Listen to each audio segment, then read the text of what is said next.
Барлықтарыңызға қайырлы күн достар, менің арнама хош келдіңіздер.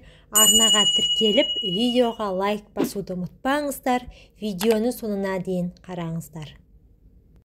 Қызылшаның ең ерекше үш емдік қасиеті.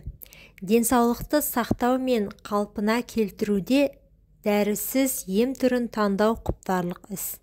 Әйтсе де табиғи емді тәуір көретіндер дәру болар жеміс пен көкөністерді дұрыс қолдануды білуі тиіс. Осы тұрғыда көмек болсын деген ниетпен қысқы жеміс саналатын қызылшаның шипалық қасиеті мен оны қолдану жолдары жайлы дерек бере кетуді жөн көрдім. Тамыр жемістілер қатарына жататын қызылшаны қысы-жазы жиі тұтынатын адамның жалпы портретіне назар салайық. Ол ақылды, себебі қызылшада йод көп. Ал онсыз еске сақтау қабілетінің жақсы, ой өрісі мен зейінінің жоғары болуы мүмкін емес. Беті алқызыл, себебі қызылша темірдің ағзаға дұрыс сіңуіне әсер етеді. Сондықтан қызылшаны ұнататын жандардың бет әлпетінің бозарғанын байқамайсыз. Ол төзімді. Қызылша адамның физикалық төзімділігін арттырады екен. Ғалымдар қызылша шырынының қан тамырларды кеңейтіп, қан тарауын күшейтетінін дәлелдеген. Демек, бұлшықеттерде ауа түсуін арттырады. Мамандар тәжірибе жүргізіп, жаттығу алдында 70 мг қызылша шырынын ішу денеге түсер салмаққа төзімділікті 15%-ға ұлғайтатынын анықтаған. Оның шашы қалың. Қызылшаны сүйіп жейтін адамдардың шашы жылдам өсіп, қалыңдай түседі. Оған қызылша қабығының астында көп мөлшерде кездесетін В витамині ықпал етеді. Ол бұлшықетті. Қызылша жейтін адамдар сымбатты келеді. Оның құрамында зат алмасуын жылдамдатып, артық сұйықтықты шығарып, артық салмақтан арылуға септігін тигізетін ерекше заттар кездеседі. Қандай дертпен күреседі? Ең алдымен қан қысымы. Зәр айдайтын әсеріне байланысты қызылша шырыны қан қысымын төмендетеді. Сондықтан ол әрдайым жүрек ауруларынан зардап шегетін адамдардың ас мәзірінен табылуы тиіс. Іш қатуы. Қызылшадан жасалған тағамдардың іш жүргізетін құралдарға балама ретінде қолдануға болады.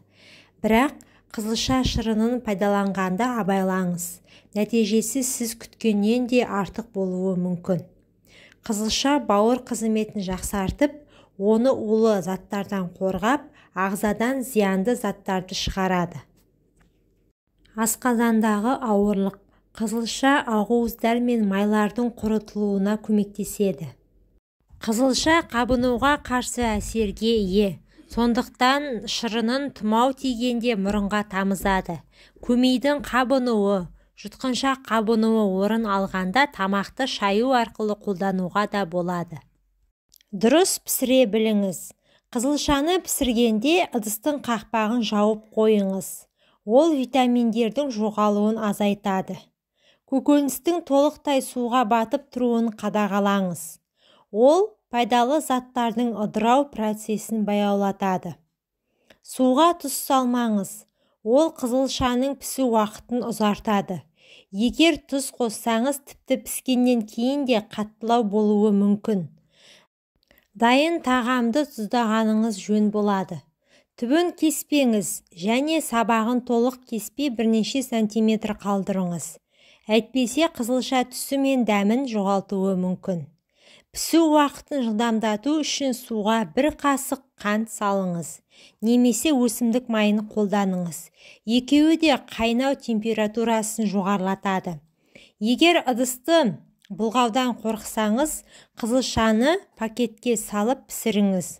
Ол көкөністің дәміне, пісу уақытына әсер етпейді. Егер қызылшаны тазаланған немесе туралған күйінде пісірсеңіз, суға біраз сірке су қосыңыз. Ол көкөністің түсін жоғалтпауы үшін қажет. Қызылша көп қайнатуды қажет етеді. 2-3 сағат. Оны тез пісіру үшін 1 сағат қайнатылған оттан алып, суын төгеді де 10 минут үстіне суық су ағызып қояды. Емдік пайдасы туралы. Қызылша шырынымен ангинаны емдеуге болады. Ол үшін 1 стакан қызылша шырынына 1 ас қасық балды қосыңыз да, дайын болған қоспамен күніне 6 рет тамағыңызды шайыңыз. Қызылша шырыны өт жолдары мен ішекті тазартып, асқазаныңызды да емдейді. Асқынып кеткен жаралар мен өзге де қабынған теріні танып, тастауыңызға да болады. Қызылша шырыны ағзада қышқыл жоғары болуымен күреседі. Қанды тазартып, қан аздықты емдейді. Артық салмақтан арылуға және бауыр ауруларынан айықтыруға себеп болады. Ішек жолдарының қызметін реттейтін қасиетке де ие. Дәрігерлер күніне 100-150 грамм қайнатылған қызылша жеуге кеңес береді. Ашқарынға 100-200 грамм қызылша жеген жөн. Ол ақуызды ажыратып бойға сіңіреді. Зат алмасуға жақсы әсер етеді.